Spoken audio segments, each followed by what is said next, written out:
What is up? What is up, awesome people of the internet, guys? As if you didn't need another reason to see South Carolina as the dominant team they are, well, they just pretty much destroyed Texas. The final score of the game today was South Carolina 67, Texas 50. And yes, 17 points is not that wide of a margin, but Texas did severely come back in that second half.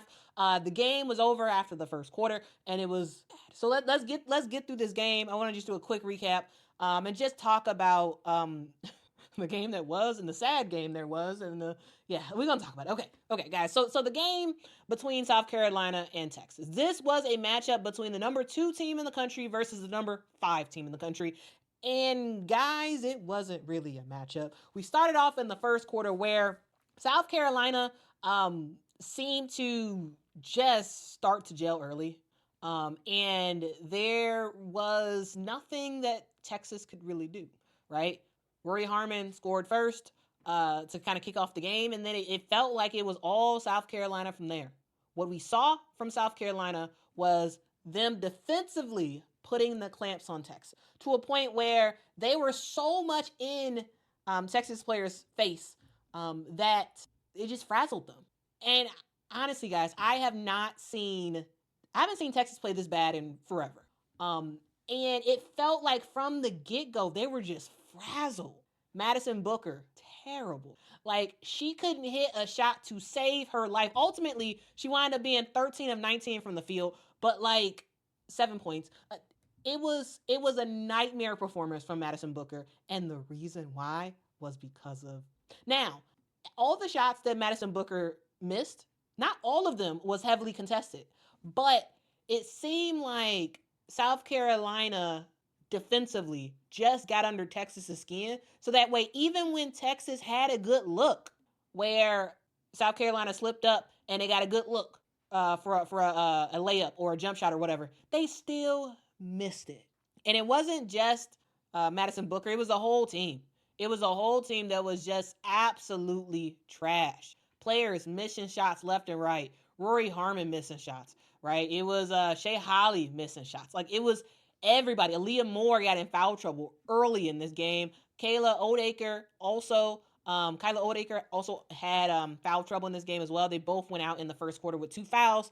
And that just helped to further the demise of Texas because they just didn't have anybody in the paint that can really go toe-to-toe with Texas. I mean, with South Carolina, both in the South Carolina post players, but also primarily was the guards that was getting in the lane and scoring for South Carolina. It was bad shot after bad shot. It was a series in the first quarter where Kyla Odeaker, she got at least 6 straight offensive rebounds, and she missed the putback every single time. I was like, come on, girl. Come on, you gotta make that shot. But no, she couldn't get it. And it just felt like the whole game, they were just razzled. Like, they're frazzled, I should say. That's the word I'm trying to say. They were frazzled. And I'm not totally sure what that was all about, but a huge part of it was the defense. And while Texas was missing everything possible, South Carolina was hitting their shots.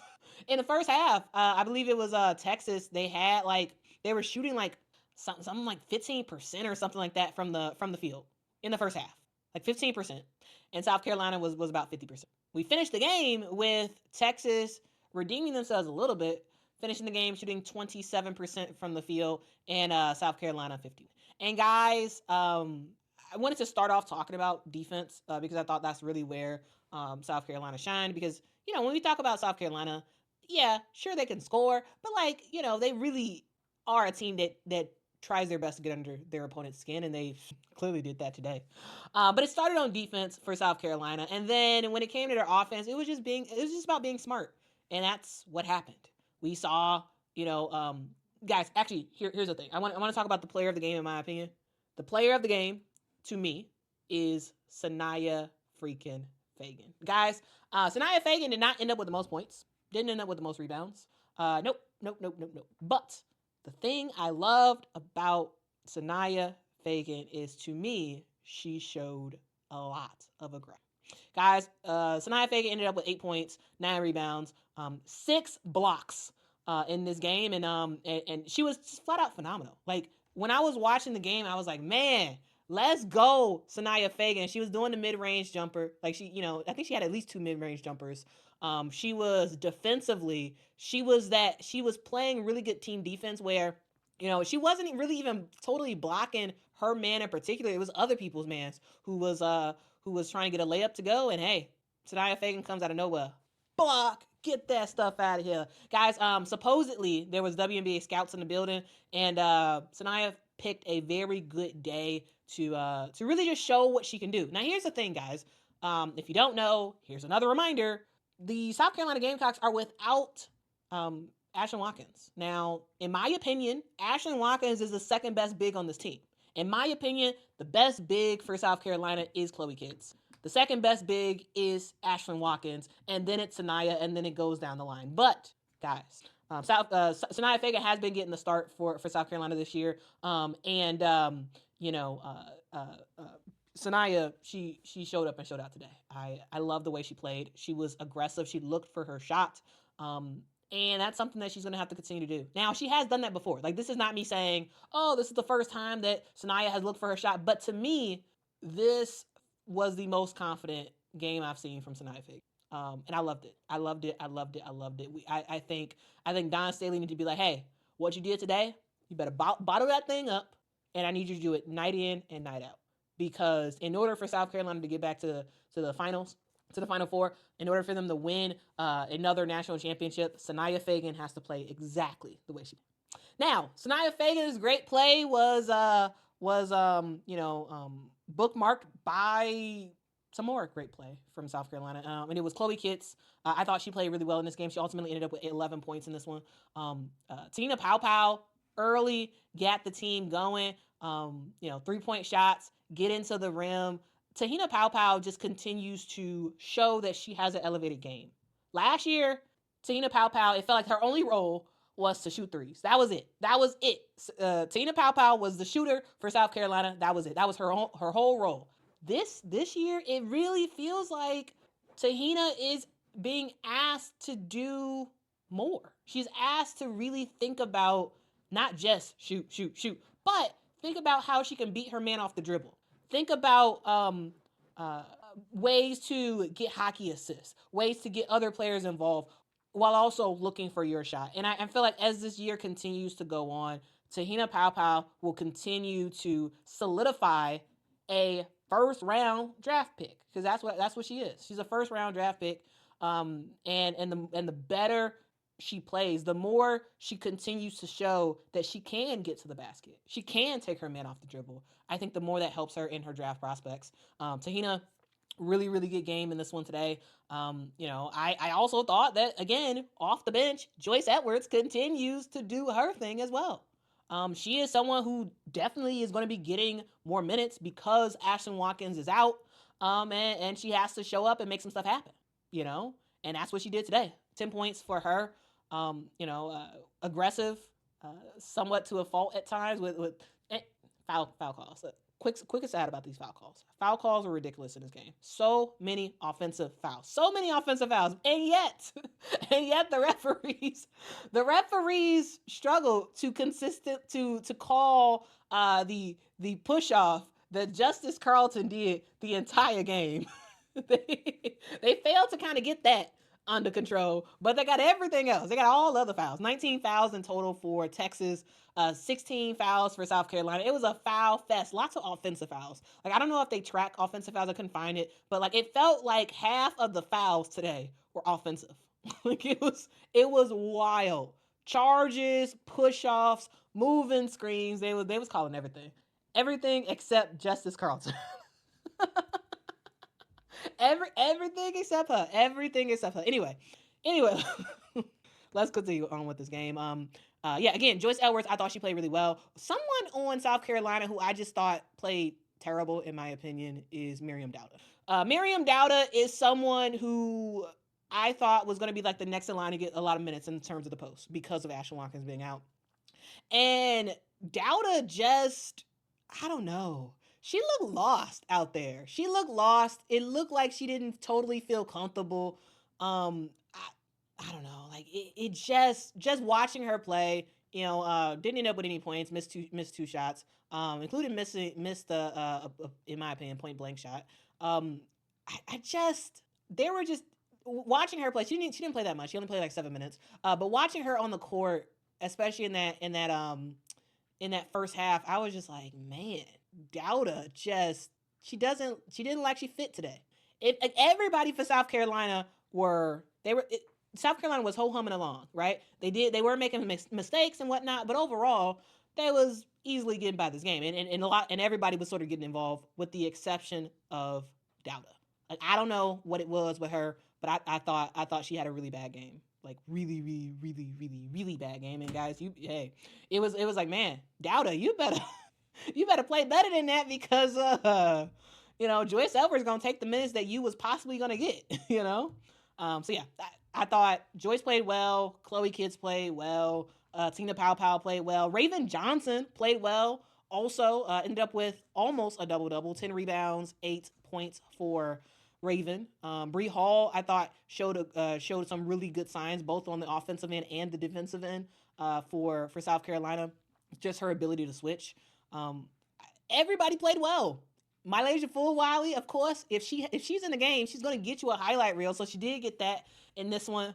But yeah, everybody sort of did their job. Everybody did their role. Yes, South Carolina made mistakes. Yes, there was dumb turnovers for South Carolina, but it didn't matter. It didn't matter. Like it.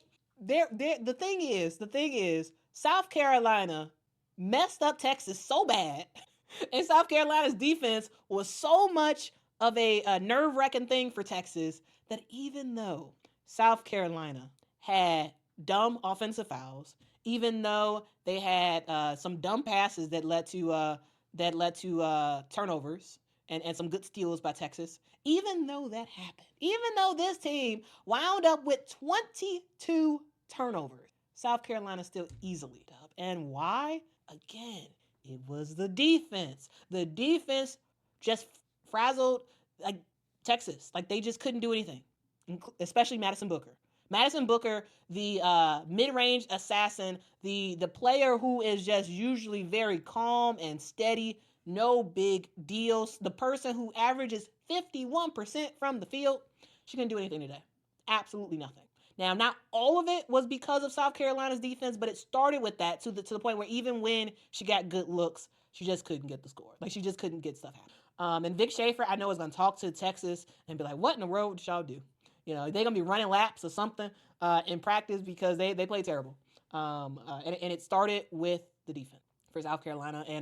And because of their defense to start this game in the first half, that allowed them to make a ton of mistakes and offensively not have the best game, and yet still says something that a team can shoot way less field goals than the other team and still dominate. 51 total field goals for South Carolina, 79 total field goals for Texas, and Texas still got killed. It just says a lot. it just says a lot. But anyway, I just wanted to talk about that game real quick. Now, guys, as y'all know, I don't like blowouts. It got to a point where I ended up having to turn the game. I had to turn it to Notre Dame and Clemson, which was a way closer game. But I had to turn it to that in the fourth quarter, because I was just like, this don't make no sense, man. Texas Texas is ridiculous, and South Carolina is easily cruising to victory, right? And I didn't want to watch that, because I personally don't have an interest in blowouts. Zero interest in blowouts, especially when there are other games happening that are very close. But I came back to it, ended up watching it. The rest of it wound up, South Carolina easily taking care of Texas. Texas did do a little bit more in that fourth quarter, but they dug a hole way too deep. Though Kyla Odeaker, I continue to love her play. It was just the foul trouble that really hurt her, and her not being able to really play as much in that first half. Though she also needs to finish her shots at the rim. It was an easy game for South Carolina, and that's gonna happen, right? But at times when there's a whole bunch of games happening, I'm like, hey, I'll come back to this game. Let me watch a closer game, and I'll come back. But yeah, that was a game. South Carolina just easily wins. I mean, and again, if you need another reminder about how great of a team South Carolina is, there's your example. Now, what I'm very much looking forward to is South Carolina versus Ole Miss. Now, guys, that is, to me, that is going to be South Carolina versus Ole Miss, and also South Carolina versus LSU. Like, those are going to be some games that I am very, very, very much looking forward to. So yeah, that should be pretty fun. They do play Ole Miss on February the 27th, sort of towards the end of the year, and the LSU game is on January the 23rd. So those are some two games. The two remaining SEC games that I'm like super ecstatic to watch between South Carolina. Of course, we have South Carolina versus UConn, which is going to be fire.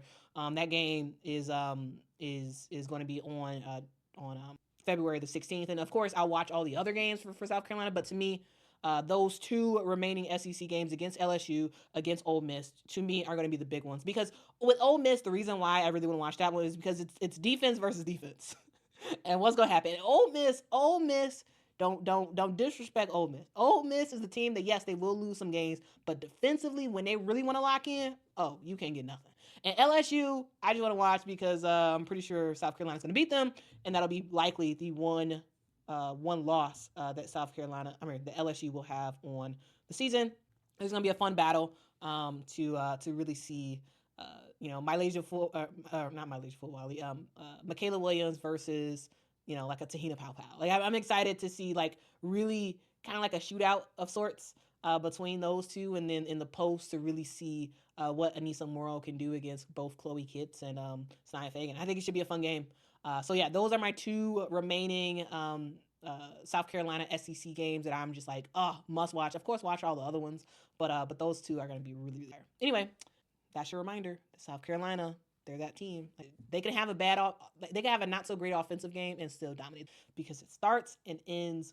Anyway, guys, that's the video. What do y'all think? Let me know in the comments below. Did y'all watch Texas versus South Carolina? What y'all think about how South Carolina played, both offensively and defensively? And what do y'all think was happening with Texas? Like, they were just terrible. Yes, it was South Carolina's defense, but it felt like it would have to be a little bit more than that because they were just really bad. Anyway, that's the video. What do y'all think? Let me know. And I will see y'all in the next one. Till next time, guys. Bye-bye.